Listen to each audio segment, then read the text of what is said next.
Who wants to be the next Italian wine ambassador?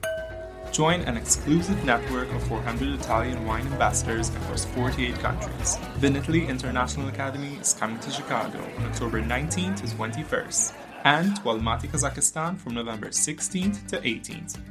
Don't miss out. Register now at vinitaly.com.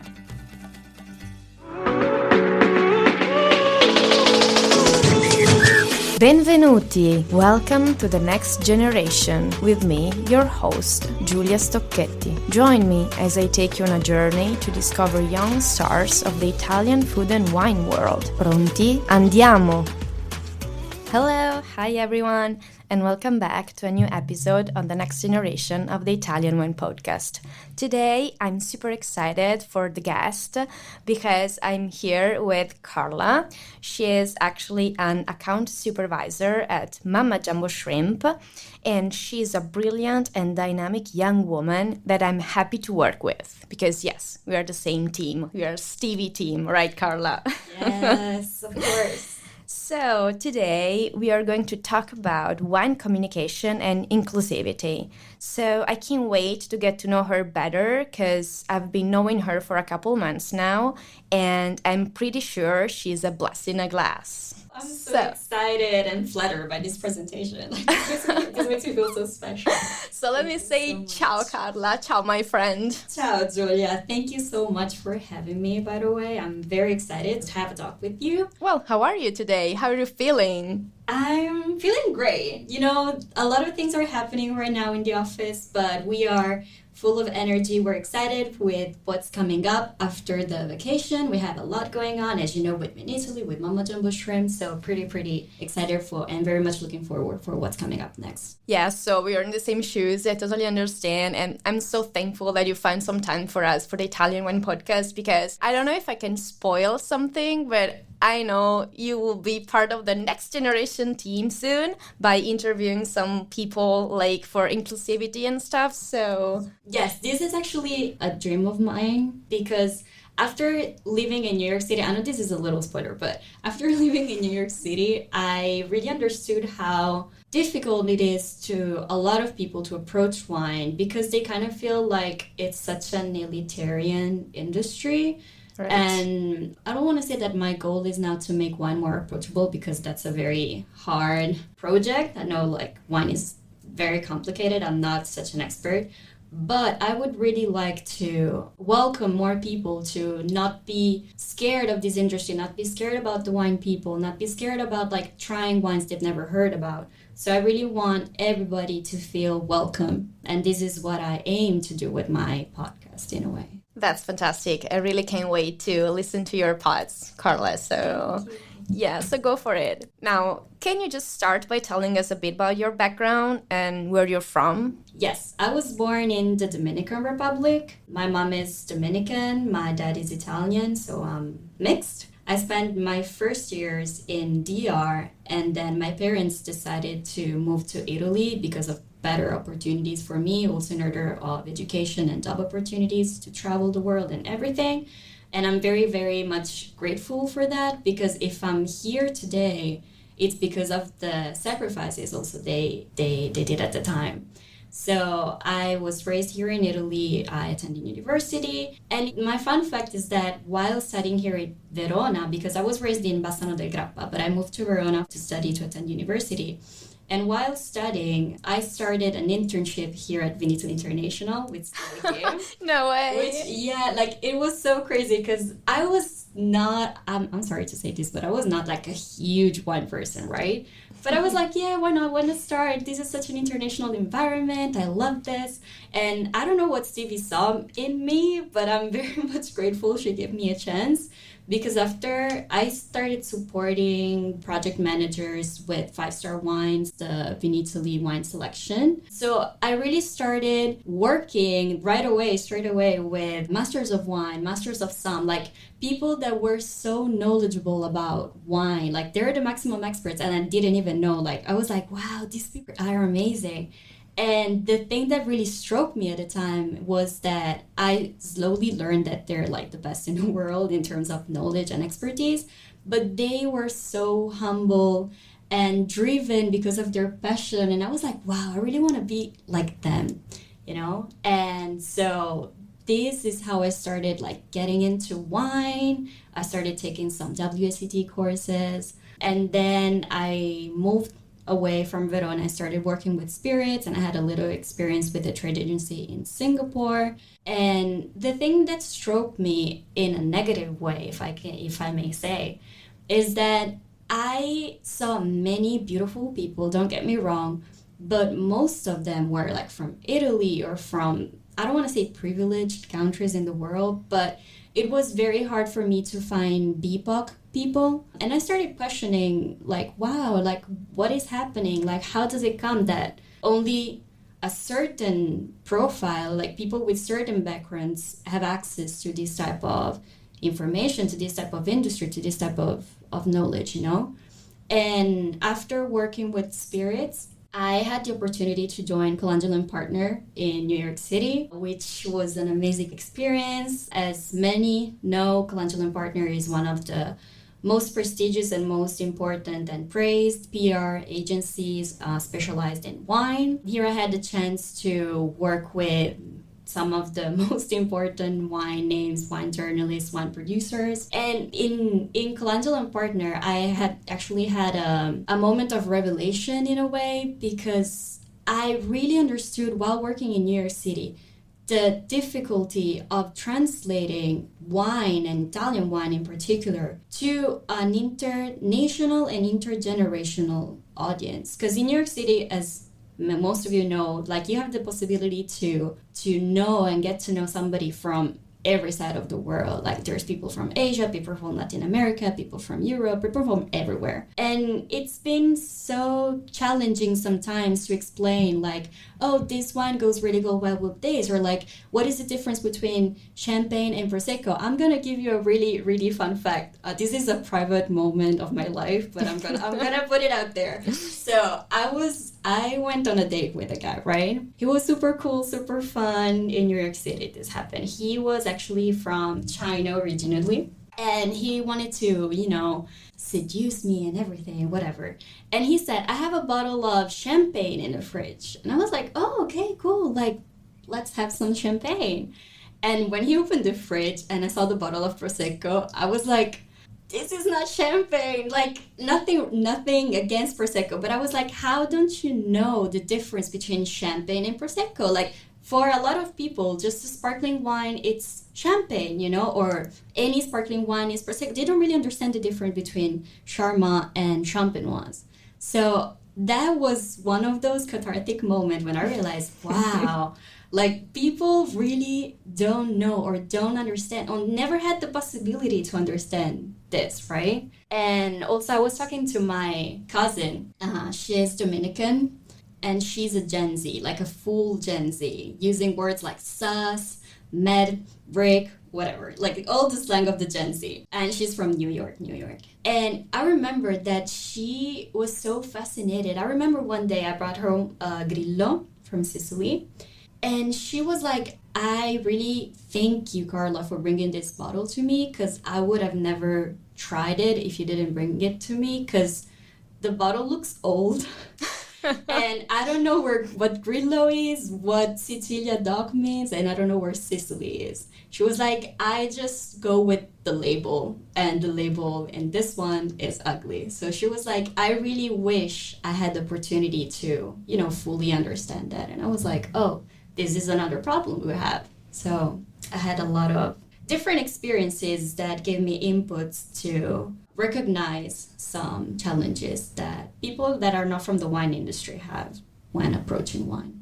Yeah, sometimes people within the industry don't even know about all these facts. I mean, they take for granted that people know the difference between Prosecco and Champagne, or that, you know, people are actually aware of what they're drinking, but actually they're just not.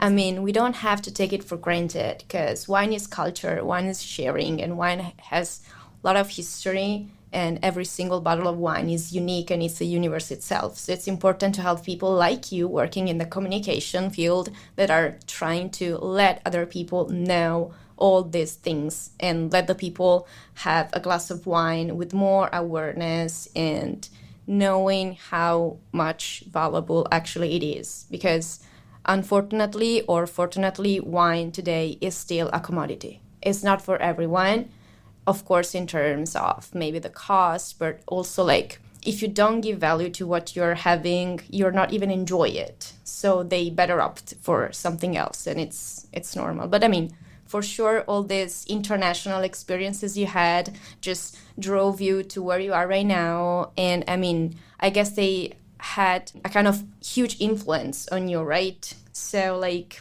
it changes maybe the way you approach the communication, right? Exactly. I feel like it is extremely important, and I cannot stress extremely important enough to make, I don't want the wine community to be against me, but like to make wine easy in a way, approachable. Like we give so many things for granted. There was actually a joke when we were working in Colangelo, like between us, because we were like, it is hard for an Italian person to not speak Italian. And I don't mean in a language way, you know, like you can obviously translate words in English, whatever. But it is extremely hard for Italian people to put themselves in the shoes of non-Italian people. For example, even the other day we were outside, we were doing a shooting for a winery. And the producer was like, oh yeah, because I told the importer, we were having a tasting, I don't know where, and I explained to the importer that we are 50 kilometers away from Venice, for example, right? But the importer didn't even know where Venice was. This is what I mean by saying it is extremely important to don't give anything for granted. We need to geolocalize where we are. We need to explain the climate, for example, or the soil. We need to explain everything. But even like an easier example, when we talk about wine pairing, I had a discussion one day with a producer because he was like, oh, my wine is great with pigeon, tortellini, and blah, blah, blah. And I was like, nobody's gonna eat pigeon in the US. We were recording a video, and I was like, it is extremely hard for a person in New York City to find a pigeon, tortellini, you know what I mean? Like, this is what I mean by speaking non-Italian when promoting Italian wine. Yeah, I mean, it's like you have to be aware of what people actually eat in their own countries before proposing some food and wine pairings. Otherwise, as you said, pigeon. Who the hell is eating pigeon in the Big Apple? I mean, it's something maybe you can rarely find. But so if you want to promote your wines also abroad in some new countries, you must be aware of how they live, the flavors they're used to. Otherwise, I mean, how can you go to maybe Xi'an and say, hey, this lambrusco pairs well with gnocco frito? Chinese people look at you like, what the hell is gnocco frito? I mean, you know, so, and what the hell is lambrusco especially? Well, that's why you're here for, to communicate and to open the doors of wine to a wider audience for minorities. But what are some of the biggest challenges you faced? That's a hard question. No, the hardest is how did you overcome them? So I consider myself pretty young.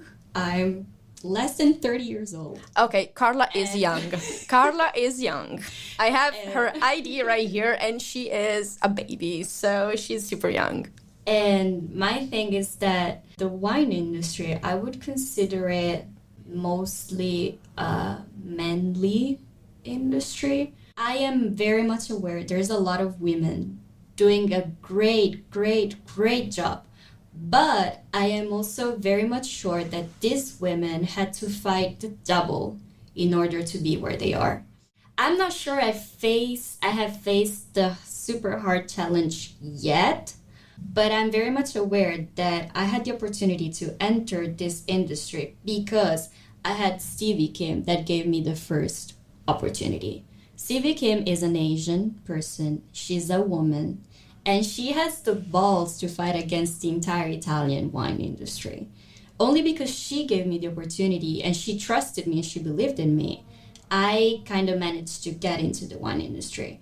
But if you imagine, like, if it wasn't for Stevie Kim, who would have probably given me the opportunity to enter the wine industry? You know what I mean? Like, I didn't have any wine knowledge. I didn't have anything. So probably they would have preferred a different type of profile. It's just that she saw the something, maybe the light, I don't know, the passion, something, that allowed me for this. So I feel like I've been extremely lucky, but not all the people are as lucky as I am.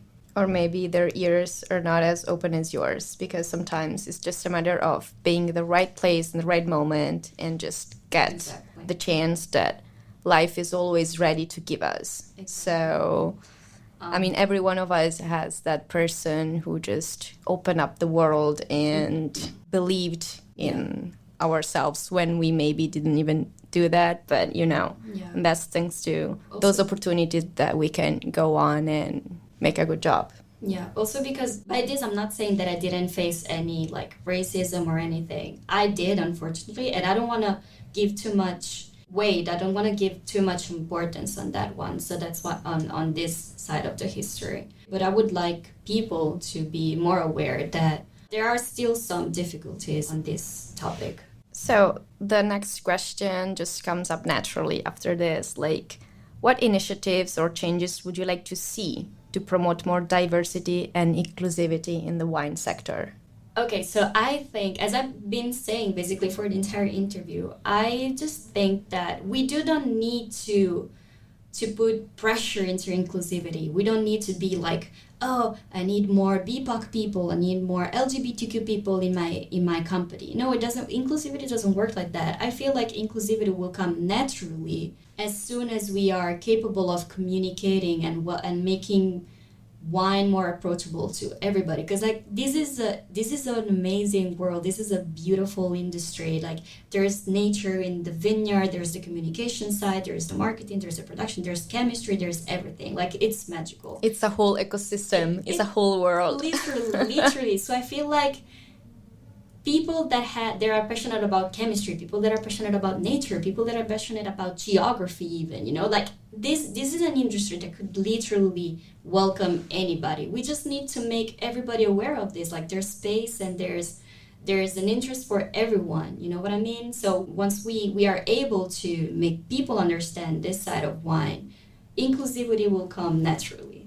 So we just need more opportunities, let's say, to give more opportunities.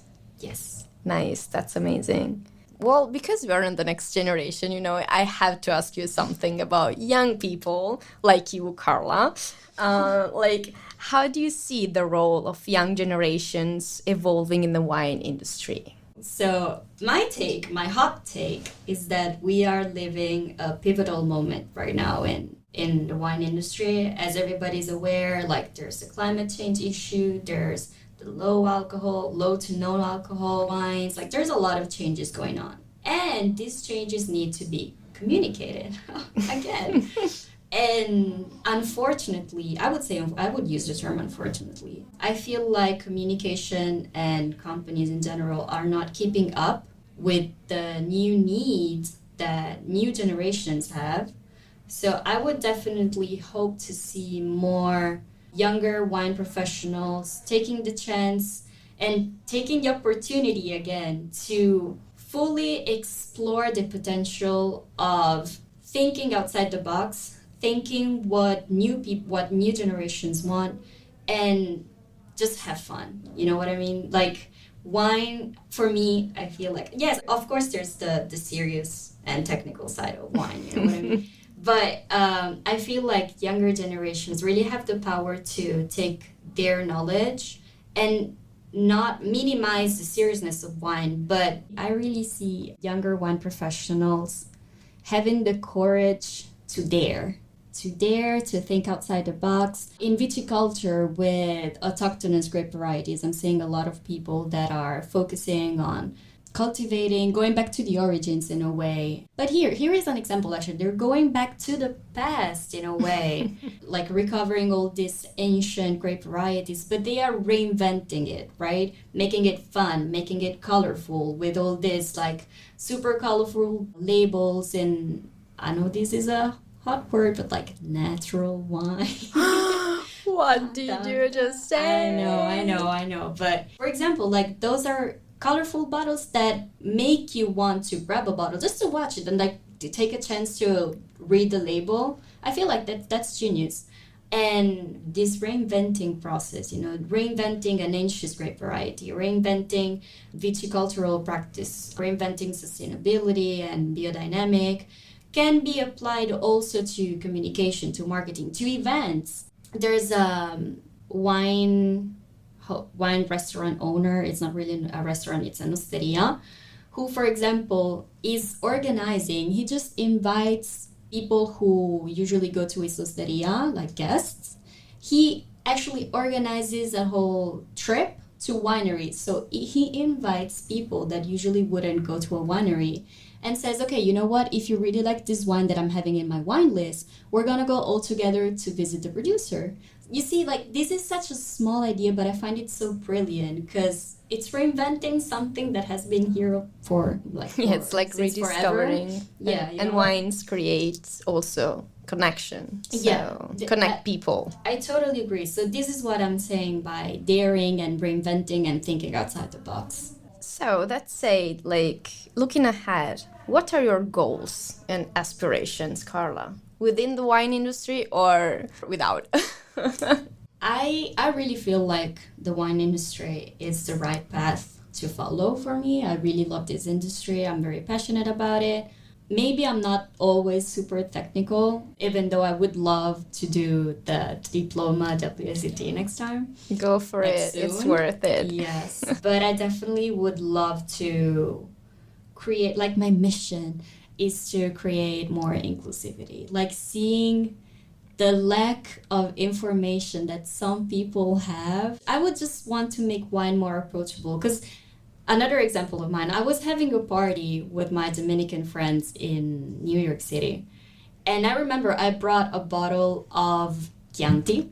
But in DR, we have a wine that is called La Fuerza, that it's very, very, very sweet. So they are just used to putting this wine in the fridge. And when I brought the Chianti... They put it in the fridge. They put it in the fridge. But not like the fridge. It was the picnic fridge, the portable. And I was like, what are you doing? And they were like, yeah, we like it cold. And I was like, no, but Chianti is not as sweet as La Fuerza, so you need to consider this, and that. And they were like, wow, we didn't know that. We're going to try it. And they liked it. So this is my goal, to avoid any more Chiantis in the fridge. No more Chiantis in the fridge. That's Karla's mission. Exactly. She's a woman on a mission. Exactly. And I just want to make as many people enjoy wine as possible. That's amazing. Thanks so much, Karla, for sharing, for enlightening people about wines. Thank you so much for having me. It's my pleasure. So basically, that's a wrap, I guess. And please, all of you out there, rediscover the joy of wine. Wine is love, wine is sharing. That said, I hope you tune in also next week for a brand new episode of The Next Generation. And cheers and love to everyone. Ciao a tutti. Cheers. Bye, everyone. Grazie for being with me today and listening to The Next Generation on the Italian Wine Podcast. Alla prossima. Cin cin!